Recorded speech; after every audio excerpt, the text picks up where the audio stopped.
Ladies and gentlemen, Gary Moore.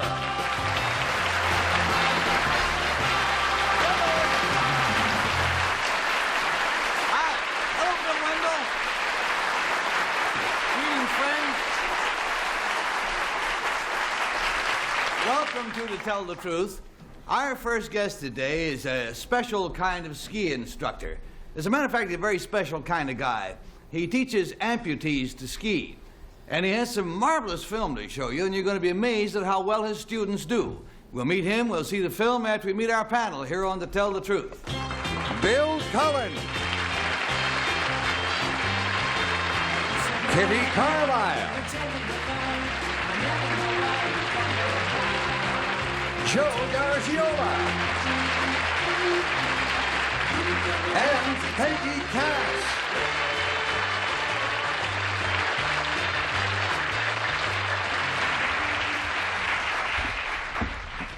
Now, panel, I got something that you just will hardly believe when you see it. I want you to watch your monitors carefully for some film of a group of truly extraordinary skiers. Oh, wow.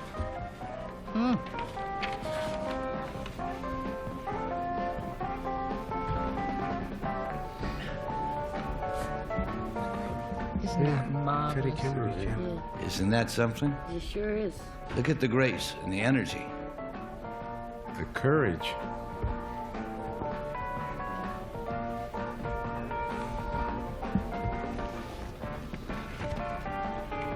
Does it look wonderful? Isn't it pretty? All right.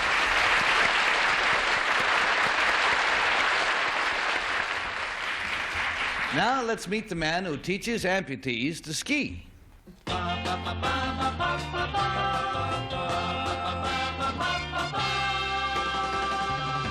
Number 1, what is your name, please? My name is Hal O'Leary. Number 2. My name is Hal O'Leary. Number 3. My name is Hal O'Leary. Somewhere in there is the real Hal O'Leary, and we'll try to find out which one. Here's the story. I, Hal O'Leary, am director of amputee skiing at Winter Park, Colorado. For the amputee, skiing can be an enormous delight. Once again, he can move with speed, grace, and ease, as graphically shown in the film that you just saw. All the amputees ski with outriggers. Using my 3-track method, they quickly learn to execute Christies, hop turns, and sidestepping, all in a strong, aggressive, and dynamic style. Interestingly, some of the hazards that plague other skiers are considerably fewer for the amputee. An amputee need not worry about disasters from crossing skis, nor is he subject to the pitfalls of having 2 skis twisting and flailing about. In sum, learning to ski is as easy for the amputee as it is for anyone, and the rewards are just as great, if not greater. Signed, Hal O'Leary.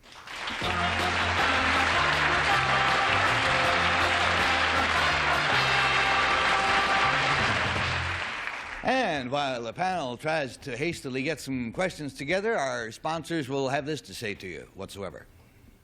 Tired of losing in life? Now BUZZR brings you Better Living Through Advertising. Vintage game shows with cool commercials left in. Tonight starting at 4. Only on BUZZR.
Now remember, panel and friends, that all three of the men across the way say that they are Hal O'Leary, director of amputee skiing at Winter Park, Colorado. And Joe Garagiola, I think we'll start this one out with you.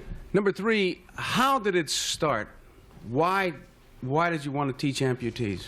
Well, I really got tired of dealing with what we refer to as the normies or regular skiers. I've been teaching regular skiing for a number of years. Number 1, what is the toughest thing that you have to teach an amputee skier? Is it the physical doing, or is it something else? No, it's getting them interested in what you're trying to teach them, giving them confidence that they can actually do it. Number 3, what's the first thing you try to teach them when the first thing they come to school or come to your school? Well, of course, balance is the most important thing to teach them because, of course, they have one missing limb, usually a leg. Number 2, how do you teach balance? Well, you actually get them up on using the outriggers which we provide for them, which I'm sure you saw in the film. And the whole trick there is to get them and provide the confidence, and after the confidence comes the balance.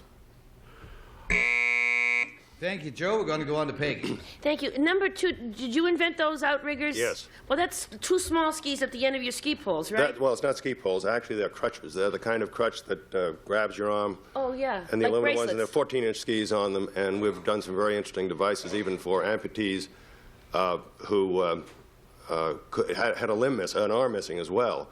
We had released things for an artificial limb. Now, number 1, doesn't this kind of skiing put an enormous amount of... your arms must have to do an awful lot more work than ordinary skiing, don't they? No, on the contrary, the leg carries the weight of the body, whereas the outrigger is the balance factor in skiing. Oh, well, now, number 3, somebody mentioned that you do sidestepping. Well, wouldn't sidestepping, I mean, how do you manage to do that? Well, really, it's somewhat overstated. You use the outriggers as balance to slide up the hill, not on a steep slope. Well, number 2, on a steep slope, how would you edge your ski? Oh, I'm sorry, Peggy. We're going to go down to Bill Cullen. Number 3, you say you've taught regular, normal skiers. Do you find that an amputee who comes to you to learn to ski is easier to teach to conquer that which you finally teach him than a person with 2 limbs? Oh, absolutely, yes. Do you attribute that to anything in particular, number 3? Oh, yes, their desire to participate, where they have to make much more effort. Are they basically staying with you, number 3, in better condition when they get to you by the very nature of their handicap? Oh, yes, definitely. Number 1, it was mentioned in the statement Gary read that they were subject to fewer injuries. What is the injury rate with the amputee skiers as compared to an injury rate with a lot of neophyte people, normal people who want to ski? Well, in the last 5 years since I've been working with the program, we've had only 1 injury within that 5-year period. And was that something that could have been avoidable, or is it, I guess all injuries could be avoidable? I would blame it on the snow conditions at the time rather than on the ability of the skier. Thank you. Thank you, Bill. And Kitty Carlisle, please. Number 1, you said that this is a program that you've been involved with for 5 years. Who started the program? It was started out of Denver from the Children's Hospital as a pilot program, and it has developed into a nationwide thing where we work with several types of handicapped people. Thank you. Number 3, when you have an arm amputee, what kind of an arrangement do you use for the outrigger? Well, it's worked up from the normal outrigger. The hook or the arm is modified to the crutch, the upper portion of the crutch, which simply has a on-off release to grip it. Mm-hmm. Number 2, what do you find is the result of this? It must be wonderful if these people, and children particularly, get confidence from being able to ski. Do you find that this affects their whole lives, Indeed, their it schooling does. and everything? Oh, yes, indeed. This is what has to be reestablished, is their confidence and their total confidence in life. Yeah. Number 1, how many children, particularly children, have been through this program? I would say in the past 5 years we've had approximately 200. And have you noticed a difference in their afterlives, too? Absolutely. All righty. That does it, gentlemen. The game is over. Remains now for us to mark our ballots, if you will, please, panel. And we mark them for number 1 or for number 2 or for number 3. As usual, we pay $50 to the group for each wrong vote. We pay them $500 if nobody comes up with the right how, and Joe starts. I could have voted for any of them. I tell you the truth. Good bunch. I'm just guessing. I believed all of you. 1 is good and 2 are liars. I took 2. All right, in the middle with a 2, and Peg. When 2 walked out, I just knew that it was number 2, but I changed my mind. I think it's number 1. All right, got a 2 and a 1, and Bill Cullen. I was torn between, well, never mind who I was torn between. I, too, voted for number 1. All righty, and Kitty Carlisle, Gosh, they're how are you great. going to go? And I wish we were all wrong, because I think anybody who's involved in this deserves all the money. But I voted for number 1, too. Again, everybody's bunched up in one spot except for one maverick. Who's the maverick here? Joe Garagiola. Sportsman. Oh, the sportsman. Yeah, the votes are all in. Will the real Hal O'Leary please stand up? Yeah.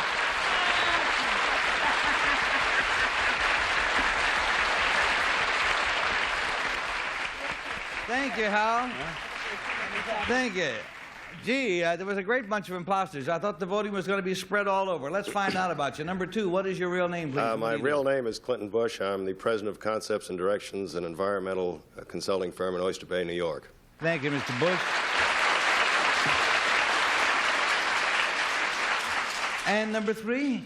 My name is Moses LaFountain. I'm the owner-chef of the Steak and Stinger restaurant in Lake Placid, New York.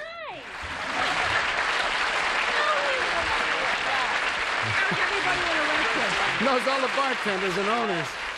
You remember him so well. Did you get indigestion there? No, I got a few other things there, but I used to go skiing. I used to go skiing in Lake Placid, and I used to go to his place every night. You just didn't His recognize him out of restaurant. context. Yes, yeah, sure. Great place. Hal O'Leary, you mentioned the fact, just casually, in one of your answers, that you help people with other kinds of handicaps. What other kinds? I work with the blind, retarded, and also... This is all in skiing? Yes, this is all in skiing. Also, depending on the spastic involvement, I work with cerebral palsy, muscular dystrophy, spina bifida, and also post-polio, and a number of other handicap Amazing. involvements. And the main thing that you give them, aside from the skill, or quite aside from the skill, is the courage and the confidence. It's the rehabilitation factor that we work on, and of course, giving them something to look forward other than being a handicapped person, which is a rather ugly word. Oh. Thank you very much, Hal O'Leary. Thank you, gentlemen, for being here.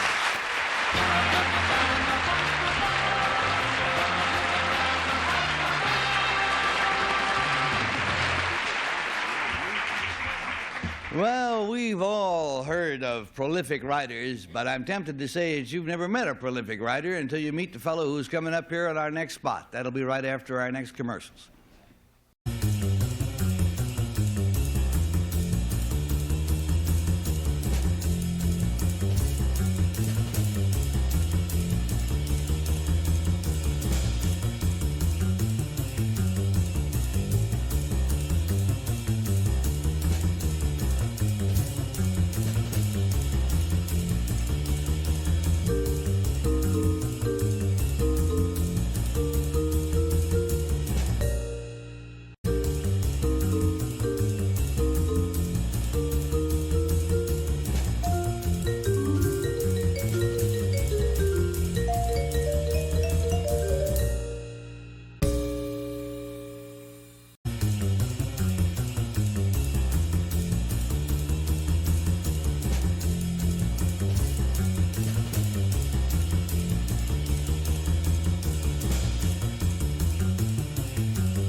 Welcome back. And I am sure that paperback book racks like this are familiar to all of us. You see them in drugstores all over the country. You see them in supermarkets and in airports and any place where people grab books to read and to enjoy. The only thing different about this book rack from the ones you're used to seeing is that every book in this rack was written by one single individual. They all have the same author. Prolific indeed. We'll meet this man as soon as I get out of the way, which I do with utmost grace, as you can see. And now let us meet our prolific writer.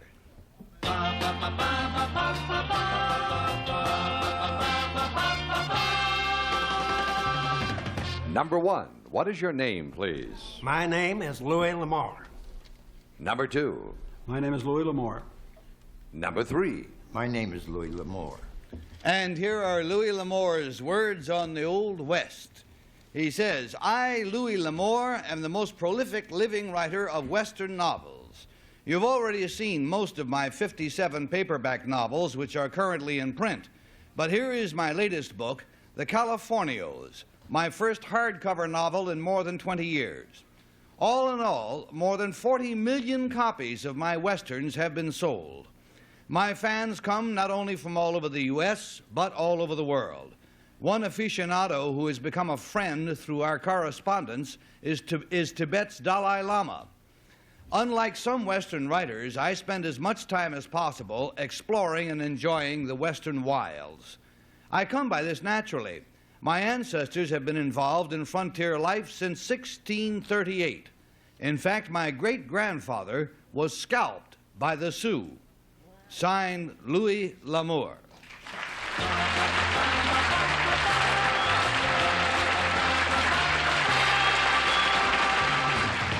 And let's start the questioning with Buffalo Bill Cullen. Yeah, all right. Number 2 is L'Amour your real name? Yes, it is. Now, the reason I ask that, I'll go now to number 1. You said your ancestors have been involved in frontier life since 1638? That's right. Now, your forebears came from France, I imagine. Some of them did, and some came from Ireland. Ah, I knew there was something about you, number 1, that I liked. Now, number 3, how did your ancestors in 1638 get involved with what we call frontier life? You mean out west? Is that what we're talking about? Yes, the central part of the United States. How they came, they were by nature pioneers. And as the East grew and problems came about, they wanted to push they liked the adventure. So, number 2, we've established that the information is correct up to now that there were Irish and there were French in the frontier days years and years ago. Were the blacks prominent in the frontier? Oh, very. Definitely. And do you I'm sorry I haven't read any of your books. They look intriguing. Do you use blacks as characters or central characters? Occasionally. In your books? All right, Bill, we're going to go to Kitty Carlisle. It's please. absolutely fascinating. Number 1, who wrote The Riders of the Purple Sage? Zane Grey. Oh, thank you. Number 1, again, how long does it take you to write a book? It's just according to the mood I'm in. Sometimes 3 days and sometimes 3 months. And I have gone 3 years. You can write a book in 3 days? If I take a notion and feel good and get in the right atmosphere and the right place. Thank you. Number 2, what would you consider the right atmosphere? Well, I personally like a nice view, look out over the mountains and prairie or over the forest. Anything like it, but I can write anywhere. And number 3, how long does it take you? What's the shortest time you've ever written a book in? Well, the shortest time that I've ever written a book is a week. Uh-huh. And that was concentrated effort. Yeah. Number 2, would it be impertinent to ask you how much you've grossed with all these books? How do you mean? In terms of money? Yes, it would be impertinent. I think the management felt it was impertinent. It's not that, but he has a friend. He has a tax counselor backstage who's in charge of the BUZZR, is what's happening. Let's go on to Joe Garagiola, please. Number 3, as a boy, who was your favorite Western writer? Zane Grey. Number 1, do you have any taboos that you won't write about at all in a Western book? No, sir. I write when I feel like it and when the mood strikes me. I mean about a particular, do you have much sex in your book, number 1? Very little. Number 1, staying with you, you and me look like we could have been scalped by the Sioux. I was just thinking that. You were just thinking that. You're right about it. We both can make money. Who told you that your great-grandfather had been scalped by the Sioux? Family history down the line. And it wasn't written either. It was all by word of mouth. All righty, and that takes us on to Peggy Cass. Well, I'm thrilled to meet these three gentlemen because my grandmother was absolutely nuts about Western stories. She's read them all the time. Number 3, who wrote The Virginian? The Virginian was written by John Cerisi. Thank you. And number 1, what's a shaman? A shaman? Yes. That's he was a writer. Thank you. Now, number 2, what state are the Papago Indians in? Arizona. Thank you. And number 3, who wrote books about pioneers? I mean, you're all pioneer types in Nebraska. Well, one of the writers that I like is Alfred Stroll. Thank you. Now, number 1, where was your great-grandfather when the Sioux got his scalp?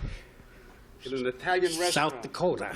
South Dakota, uh-huh. Now, number 3, are you translated into foreign languages? Yes, 13. Oh, well, does the Dalai Lama read you in Tibetan? I didn't understand. I mean, are you translated into Tibetan so that the Dalai Lama can give you a little read no, there? He reads English? No, he does read some, but most of the translation is done by his brother. Oh. But he does have limited English knowledge. Thank you. Fascinating questions and tricky answers, and we have got ourselves a bell. And when we get the bell, that means that the jig is up. What are you going to do, panel? Is it going to be number 1, or is it going to be number 2, or is it going to be number 3? Bill Cullen, if you've made up your mind. Next, it's a plethora of word puzzles on Password Plus that'll keep you guessing, plus another Password Plus after that. Oh, it's a Password Plus party, if you will. Stay tuned.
I had thoughts about all. They all seem very good. I just sort of like the way through all this. Number 2 has had a knowing look, and I don't see a knowing look too often in my circle, so I voted for him. All right, so you got a 2, and Kitty? Well, I'm crazy about number 1. I'd like to take him home with me. I have a feeling he'd go. He just winked at me. But I voted for number 3. Voted for number 3. All right, 2, 3, and Joe. Number 1's my favorite, but don't wink. But I voted for number 3 because he was real businesslike, and he's a whole conglomerate in himself. Well, I got an idea that Peggy has got this thing just absolutely pinned down, and I know for what reasons, too. But For once in my life, I'm really sure. Owen Wister wrote The Virginian. Willa Cather wrote about Nebraska, and the Papago Indians are in Arizona, so if it isn't 2, I will eat this card, I promise. Oh, boy. Oh, say, friends, stay tuned. This is going to be fascinating. Okay. All right, let's see. You want to need mustard or I'll eat ketchup? plain. You'll eat it plain. All right. Soaked in water. The votes are all in. Will the real Louis L'Amour please stand up? Please stand up too, please. Whoa. And,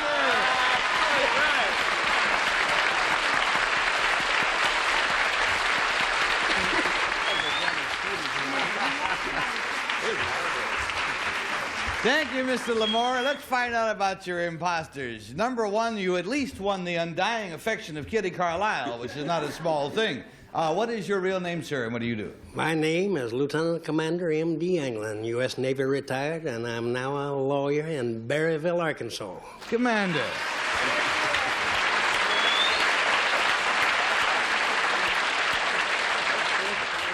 Your fourth time on this show as an imposter?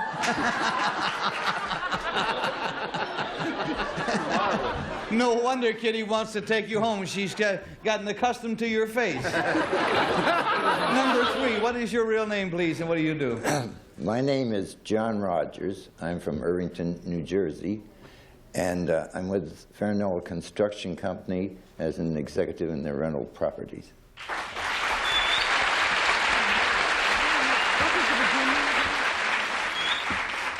Well, Louis L'Amour, I now know what to do with the rest of my life. I can start reading those books. I hope I make it. Thank you, Louis L'Amour, and gentlemen. Take care.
Hey, all I got time to do is to say goodbye, and so I say it with thanks. Take care. Ski film courtesy of Children's Hospital, Denver, Colorado. This is Bill Wendell speaking for To Tell the Truth, a Mark Goodson, Bill Chapman production.